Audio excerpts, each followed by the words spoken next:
Sahabat ini disebut ahli neraka oleh Nabi Shallallahu Alaihi Wasallam. Para sahabat Nabi mengira orang ini adalah syuhada dan pahlawan karena semangat dan keberaniannya di medan perang. Banyak sahabat takjub kepadanya. Tiba-tiba Rasulullah Shallallahu Alaihi Wasallam berkata, orang ini ahli neraka. Mengapa demikian? Ada apa dengan sahabat yang satu ini? Berikut kisahnya diketengahkan dalam hadits Sahih Muslim. Abu Hurairah radhiyallahu anhu berkata, aku ikut Rasulullah Shallallahu Alaihi Wasallam dalam perang Hunain. Kepada seseorang yang diakui keislamannya, beliau bersabda, orang ini termasuk ahli neraka.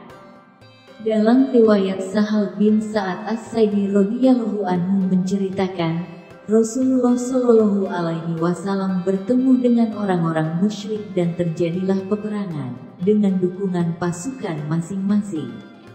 Seseorang di antara sahabat tidak membiarkan musuh bersembunyi, ia mengejarnya dan membunuhnya dengan pedang.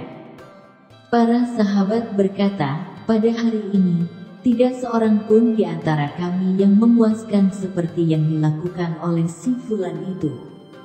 Mendengar itu, Rasulullah Shallallahu Alaihi Wasallam bersabda, ingatlah, si fulan itu termasuk ahli neraka.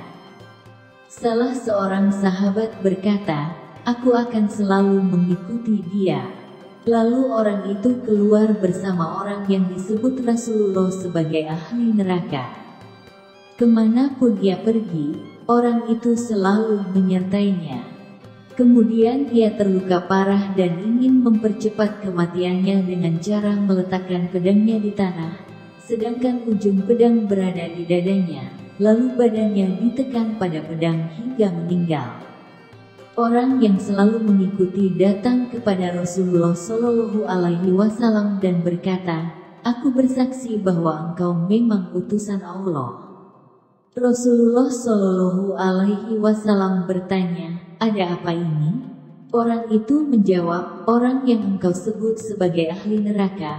Orang-orang menganggap besar anggapan itu, maka aku menyediakan diri untuk mengikutinya. Lalu aku mencarinya dan aku dapati ia terluka parah. Ia mempercepat kematian dengan meletakkan pedangnya di tanah, sedangkan ujung pedang berada di dadanya. Kemudian ia menekan badannya hingga meninggal. Setelah itu, Rasulullah Shallallahu Alaihi Wasallam bersabda, sesungguhnya ada orang yang melakukan perbuatan ahli surga, seperti yang tampak pada banyak orang, padahal sebenarnya ia ahli neraka. Dan ada orang yang melakukan perbuatan ahli neraka, seperti yang tampak pada banyak orang, padahal ia termasuk ahli surga.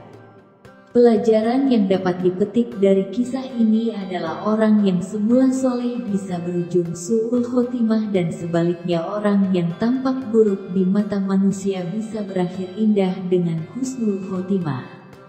Artinya, tidak ada yang dapat memastikan nasib atau takdir seseorang di akhir hayatnya. Bagi seorang muslim, hendaknya beramal dengan niat yang tulus, ikhlas untuk Allah.